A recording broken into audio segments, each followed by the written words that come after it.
जय श्री राम। मैं वसंत रावल आज ही मैं आपको बताने आया हूं जन्म कुंडली के अंदर अकेला भाग्येश कितने अलग अलग प्रकार के राजयोग निर्माण करता है। सबसे पहले हम लोग जानेंगे भाग्य भाव के बारे में। आइए देखते हैं। जन्म कुंडली के इस भाव को हम भाग्य भाव कहते हैं और इसे नवम भाव भी कहते हैं। इसकी गिनती की शुरुआत होती है यहां से। यह है जन्म कुंडली का पहला भाव। पहला, दूसरा, तीसरा, चौथा, पांचवा, छठवां, सातवां, आठवां और नौवां भाव। ये नौवां भाव होता है, इसी को हम भाग्य भाव भी कहते हैं। और यह कुंडली का बड़ा इंपॉर्टेंट भाव होता है। क्यों? क्योंकि इसकी गिनती धर्म त्रिकोण में होती है। धर्म त्रिकोण के 3 भाव होते हैं, पहला भाव, पांचवा भाव और नौवां भाव।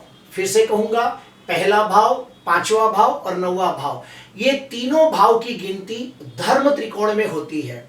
और ये 3 भाव को देखकर हमें पता चलता है कि व्यक्ति कितना दयालु, उदार, सेवाभावी, परोपकारी होगा, कितना धार्मिक, आध्यात्मिक होगा, ईश्वर के प्रति कितनी आस्था होगी, धर्म के प्रति कितना लगाव होगा। ये सभी चीजें अगर जाननी है तो ये 3 भावों को देखकर पता चलता है।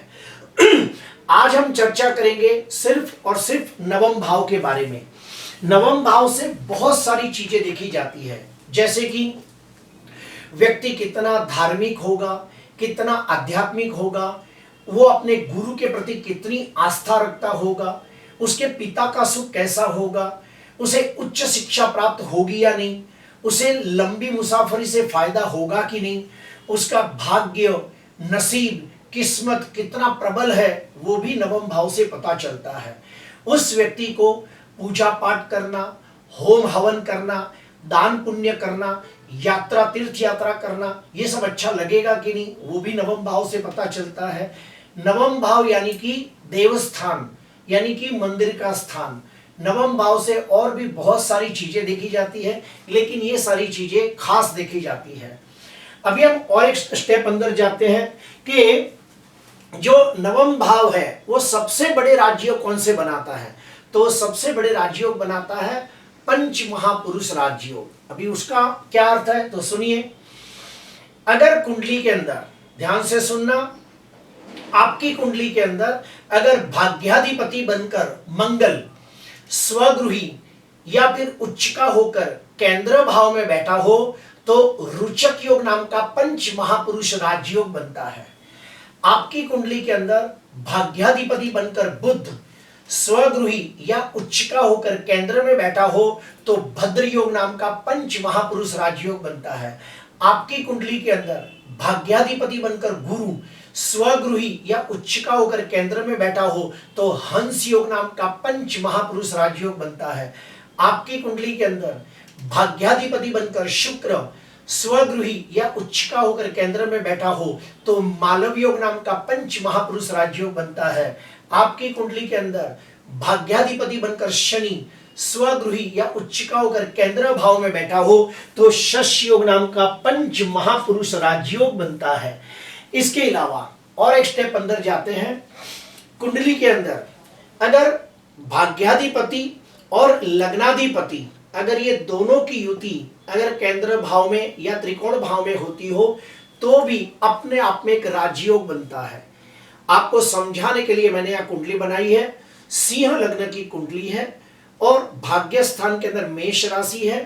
भाग्याधिपति कौन हुआ? मंगल हुआ। लग्नाधिपति कौन हुआ? सूर्य हुआ। तो यहां देखिए, भाग्येश और लग्नेश ये दोनों की युति 10वें भाव में हो रही है तो ये अपने आप में एक राजयोग निर्माण करता है। क्यों? क्योंकि यहाँ पे मंगल भी दिग्बली होता है, सूर्य भी दिग्बली होता है। ये दोनों की युति 10वें भाव में होने से यहाँ पे जबरदस्त राजयोग बनता है। इसे कुल दीपक योग भी कहते हैं। और ऐसे व्यक्ति अपने पूरे खानदान का नाम रोशन करते हैं और बहुत ही धनवान, यशवान, कीर्तिवान बनते हैं। उसी प्रकार अगर भाग्याधिपति और पंचमाधिपति ये दोनों ग्रहों की युति अगर केंद्र में या त्रिकोण में होती हो तो भी अपने आप में एक राजयोग निर्माण होता है। आपको समझाने के लिए, भाग्याधिपति कौन है? मंगल है। और पंचमाधिपति कौन है? गुरु है। तो आप देखिए, भाग्येश और पंचमेश ये दोनों की युति लग्न भाव में हो रही है।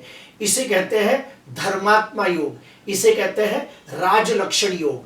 तो नियम ये कहता है कि भाग्याधिपति की युति लग्नेश के साथ होती हो या पंचमेश के साथ होती हो तो जबरदस्त राजयोग निर्माण होता है। और ऐसे व्यक्ति अपनी बुद्धि से, अपनी मेहनत से, अपनी काबिलियत से शून्य में से सृजन करने वाले लोग होते हैं, जीरो में से हीरो बनने वाले लोग होते हैं और बहुत ही धनवान, यशवान, कीर्तिवान बनते हैं।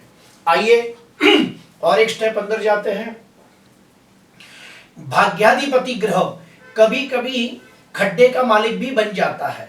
कुछ खास कुंडलियों के अंदर आप देखिए कि कुंडली के अंदर छठवें भाव का स्वामी और भाग्य भाव का स्वामी एक ही होता है। जैसे कि आपको समझाने के लिए मैंने कर्क लग्न की कुंडली रखी है। तो कर्क लग्न की कुंडली के अंदर आप देखिए, छठवें भाव का स्वामी भी गुरु है और भाग्याधिपति भी गुरु है। तो यहाँ पे ये गुरु की शुभता में वृद्धि हो जाती है। अगर ये षष्ठेश बनकर गुरु अगर जो खड्डे में ही कहीं बैठा हो तो विपरीत राजयोग बनता है। फिर से कहूंगा, भाग्याधिपति और षष्ठमाधिपति बनकर गुरु अगर जो 6, 8, 12वें कोई भी भाव में बैठा हो तो यहाँ पे विपरीत राजयोग की कंडीशन बनती है। तो यहाँ पे षष्ठेश गुरु अगर छठवें भाव में बैठा हो तो हर्ष विपरीत राजयोग बनता है। षष्ठेश गुरु अष्टम भाव में बैठा हो तो सरल विपरीत राजयोग बनता है। षष्ठेश गुरु 12वें स्थान में बैठा हो तो विमल विपरीत राजयोग बनता है। और ये विपरीत राजयोग बहुत अच्छा फल देता है। क्यों? क्योंकि षष्ठेश गुरु भाग्येश भी तो बनता है। तो ये कुंडली का कारक ग्रह, योग कारक ग्रह, राजयोग कारक ग्रह माना गया है। अभी आगे बढ़ते हैं। ये विपरीत राजयोग कब अच्छा फल देगा? अगर लग्नाधिपति बलवान होगा तो ही विपरीत राजयोग अच्छा फल देता है। और एक स्टेप अंदर जाएंगे। काफी बार ऐसा होता है कि भाग्याधिपति ग्रह नीच का हो लेकिन उसके साथ कोई उच्च का ग्रह बैठ जाए तो वहां पे नीच भंग राजयोग बनता है। आपको समझाने के लिए, कर्क लग्न की कुंडली है और भाग्याधिपति कौन है? गुरु है। ये गुरु देखिए सप्तम भाव के अंदर नीच का हो रहा है लेकिन साथ में मंगल उच्च का हो रहा है। तो यहाँ पे हम कहेंगे कि गुरु का नीच भंग राजयोग हो रहा है। तो अभी ये गुरु नीच का होने के बावजूद खराब फल न देगा, बल्कि जब भी गुरु की महादशा, अंतरदशा, प्रत्युंतर दशा आएगी तो बहुत बहुत अच्छा फल देखने को मिलता है। क्यों? क्योंकि भाग्येश गुरु नीच भंग राजयोग निर्माण करता है। और एक स्टेप अंदर जाएंगे। काफी बार ऐसा होता है कि जन्म कुंडली के अंदर भाग्याधिपति जो ग्रह होता है वो नवमांश कुंडली के अंदर राशि वर्गोत्तमी या भाव वर्गोत्तमी बनता है तो भी जबरदस्त राजयोग निर्माण होता है। एग्जाम्पल के तौर पे आपको समझाने के लिए, यहाँ पे मकर लग्न की कुंडली है। भाग्याधिपति कौन है? बुध है। ये भाग्याधिपति बुध कन्या राशि में बैठा है और नवमांश कुंडली के अंदर भी कन्या राशि में है। तो हम कहेंगे कि ये बुध नवमांश कुंडली के अंदर राशि वर्गोत्तमी हो रहा है तो अपने आप में एक राजयोग निर्माण होता है। ठीक उसी प्रकार आप देखिए, भाग्याधिपति बुध यहाँ चौथे भाव में सुख भाव में बैठा है और नवमांश कुंडली के अंदर भी सुख भाव में है। तो ऐसी स्थिति में हम कहते हैं कि भाग्याधिपति बुध भाव वर्गोत्तमी हो रहा है। ये भी अपने आप में एक राजयोग जैसा फल देता है। तो जब भी भाग्याधिपति की महादशा, अंतरदशा, प्रत्युंतर दशा, सूक्ष्म दशा आती है तो ये बहुत अच्छा फल देता है। और एक स्टेप अंदर हम जाएंगे। अगर कुंडली के अंदर भाग्याधिपति ग्रह अगर लग्न में बैठा हो तो जबरदस्त फल देता है। आपको समझाने के लिए यहाँ पे देखिए, मेष लग्न की कुंडली है। मेष लग्न की कुंडली के अंदर भाग्याधिपति कौन हुआ? गुरु हुआ। ये भाग्याधिपति गुरु अगर जो लग्न भाव में बैठा हो तो अपने आप में राजयोग जैसा फल देता है। ऐसे व्यक्ति बहुत ही धार्मिक, आध्यात्मिक विचारों वाले लोग होते हैं, बहुत ही भाग्यशाली, नसीबदार, किस्मत वाले होते हैं, दयालु, उदार, सेवाभावी होते हैं। भाग्याधिपति अगर धन स्थान में बैठा हो, कुटुंब स्थान में बैठा हो, तो भी राजयोग जैसा फल देता है। ऐसे व्यक्ति को कुटुंब का सुख उत्तम प्राप्त होता है, दिखने में बहुत ही सुंदर होते हैं, उनकी वाणी बहुत आकर्षक होती है और ऐसे व्यक्ति अपनी बुद्धि के द्वारा धनवान, यशवान, कीर्तिवान बनते हैं। भाग्याधिपति ग्रह अगर सुख भाव में बैठा हो तो भी बहुत अच्छा फल देता है। आपकी कुंडली में भाग्याधिपति कोई भी हो सकता है, सूर्य, चंद्र, मंगल, बुध, गुरु, शुक्र, शनि, कोई भी हो सकता है। अगर आपकी कुंडली के अंदर भाग्याधिपति ग्रह सुख स्थान में बैठा हो तो भी अपने आप में एक राजयोग जैसा फल देता है। ऐसे व्यक्ति को माता का सुख, मकान का सुख, वाहन का सुख, जमीन जायदाद, प्रॉपर्टी का सुख उत्तम प्राप्त होता है। भाग्याधिपति अगर ग्रह पंचम भाव में बैठा हो तो जबरदस्त राजयोग बनता है। क्यों? क्योंकि भावात भावम नियम के तहत नवम भाव का स्वामी नवम भाव से नवम भाव में हो तो इसे परम भाग्य योग कहते हैं। भाग्याधिपति ग्रह भाग्य स्थान से भाग्य स्थान में हो तो इसे परम भाग्य योग कहते हैं। ऐसे व्यक्तियों को उत्तम संतान का सुख प्राप्त होता है। उनके संतान बहुत ही बुद्धिमान, गुणवान, संस्कारी, विनम्र, विनयी, विवेकी, तेजस्वी, प्रभावशाली और प्रतिभाशाली होते हैं। ऐसे व्यक्ति बहुत ही अच्छी पढ़ाई करते हैं और अपनी बुद्धि के द्वारा बहुत धन कमाते हैं। कुल देवी की कृपा होती है, उनको बहुत अच्छे संस्कारों में बड़ा किया जाता है और वो अपने जीवन के अंदर सार्थकता प्रदान करते हैं। सप्तमाधिपति ग्रह आपकी कुंडली में कोई भी हो सकता है। आपकी कुंडली के अंदर भाग्याधिपति ग्रह अगर सप्तम भाव में बैठा हो तो ऐसे व्यक्ति को बहुत ही अच्छा जीवन साथी मिलता है। उसको जो जीवन साथी मिलता है वो दयालु, उदार, सेवाभावी होता है, उतना ही विद्वान, ज्ञानी, धार्मिक और आध्यात्मिक होता है, बहुत ही प्रेम करने वाला होता है और विवाह के बाद उनका भाग्योदय होता है। ऐसे व्यक्ति को पार्टनरशिप के अंदर बिजनेस करने से भी लाभ होता है। क्यों? क्योंकि भाग्य सप्तम भाव में है तो विवाह के बाद भाग्योदय होगा, पार्टनरशिप करने से भी भाग्योदय होगा। भाग्याधिपति अगर खुद भाग्य स्थान में बैठा हो तो सोने पे सुहागा जैसा फल देगा। ऐसे व्यक्ति को पूजा पाठ करना, होम हवन करना, दान पुण्य करना, यात्रा, तीर्थ यात्रा करना बड़ा अच्छा लगता है। ऐसे व्यक्ति बहुत ही भाग्यशाली होते हैं, धार्मिक, आध्यात्मिक विचारों वाले लोग होते हैं, परोपकारी होते हैं, दयालु, उदार, सेवाभावी होते हैं, माता पिता की सेवा करने वाले होते हैं, गुरु की आज्ञा का पालन करने वाले लोग होते हैं। उसी प्रकार अगर कुंडली के अंदर भाग्याधिपति ग्रह अगर दसम भाव में बैठा हो तो सोने पे सुहागा जैसा फल मिलता है। ऐसे व्यक्ति अपने अच्छे कर्मों की वजह से समाज के अंदर मान, सम्मान, पद, प्रतिष्ठा, यश, जश, कीर्ति प्राप्त करते हैं।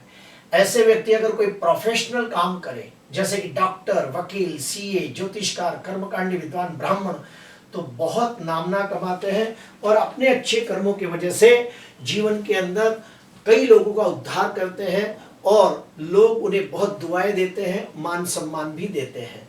प्रिय दर्शकों, आपकी कुंडली के अंदर भाग्याधिपति कोई भी हो सकता है। सूर्य, चंद्र, मंगल, बुध, गुरु, शुक्र, शनि, कोई भी हो सकता है। अगर वो कुंडली के अंदर स्वगृह या उच्चिका होकर केंद्र में बैठा हो तो भी राजयोग का फल मिलता है। आपकी कुंडली के अंदर भाग्याधिपति ग्रह अगर लग्नेश और पंचमेश के साथ अंशात्मक युति करके केंद्र में या त्रिकोण में बैठा हो तो भी राजयोग जैसा फल देता है। आपकी कुंडली के अंदर भाग्याधिपति केंद्र के स्वामी के साथ युति करके केंद्र त्रिकोण में ही बैठा हो तो भी राजयोग जैसा फल मिलता है। आपकी कुंडली के अंदर भाग्याधिपति ग्रह अगर छठवें भाव का, आठवें भाव का या 12वें भाव का भी स्वामी बनता हो, ऐसी 4 कुंडलियां होती है कि जिसके अंदर खड्डे का मालिक और भाग्येश एक ही होता है। जैसे कि उदाहरण के तौर पे अगर मान लो यहाँ पे मिथुन राशि आ जाए और यहाँ पे कन्या राशि आ जाए तो यहाँ पे मिथुन और यहाँ पे कन्या दोनों का स्वामी कौन हुआ? बुध हुआ। ठीक उसी प्रकार यहाँ पे मीन राशि, यहाँ पे धनु राशि, यहाँ पे मीन राशि, तो दोनों का मालिक कौन हो गया? गुरु हो गया। वैसे ही आप देखिए मेष लग्न की कुंडली के अंदर भाग्याधिपति और व्ययाधिपति भी एक ही हो गए, भाग्याधिपति भी गुरु, व्ययाधिपति भी गुरु। ठीक उसी प्रकार आप और कोई कुंडली देखिए कि जैसे कि यहाँ पे मकर राशि हो, यहाँ पे कुंभ राशि हो, मकर और कुंभ ये दोनों का मालिक शनि हो गया। तो काफी बार ऐसा होता है कि भाग्येश ग्रह षष्ठेश भी होता है, भाग्येश अष्टमेश भी होता है और भाग्येश व्ययेश भी होता है। अगर वो ग्रह आपस में खड्डे में ही गिरा हो तो अपने आप में विपरीत राजयोग जैसा फल देता है, लेकिन लग्नेश उच्च का हो तो ही ये विपरीत राजयोग एक्टिव माना जाता है। इसके अलावा मैंने आपको ये भी बताया कि भाग्याधिपति ग्रह राशि वर्गोत्तमी हो तो भी फल देता है, भाग्याधिपति ग्रह भाव वर्गोत्तमी हो तो भी फल मिलता है। तो आपको अपनी कुंडली के अंदर ये स्टडी करनी है कि आपका भाग्येश कौन कौन से राजयोग बनाता है। अगर आपका भाग्येश राजयोग बनाता है तो याद रखना, जब भी भाग्येश की महादशा, अंतरदशा, प्रत्युंत दशा, सूक्ष्म दशा आएगी तो आपको बहुत बहुत अच्छा फल देखने को मिलता है। और भाग्येश जो होता है अगर वो केंद्र त्रिकोण में बैठा हो तो उसका रत्न पहनने से भी बहुत बहुत लाभ होता है। आपकी कुंडली के अंदर भाग्य स्थान में जो राशि है उसी का जो मालिक है अगर स्वगृही मित्र क्षेत्री उच्च का होकर केंद्र त्रिकोण में बैठा हो तो वो राशि के नाम से आपको दुकान खोलनी चाहिए, आपकी फर्म का नाम रखना चाहिए, आपको उसी राशि के व्यक्ति के साथ मित्रता करनी चाहिए या फिर उसके साथ विवाह करना चाहिए, तो आपको बहुत बहुत लाभ होता है। प्रिय दर्शकों, आज के लिए बस इतना ही। अगर आपको अच्छा लगा तो ज़रूर लाइक करना, सब्सक्राइब करना। नमस्कार।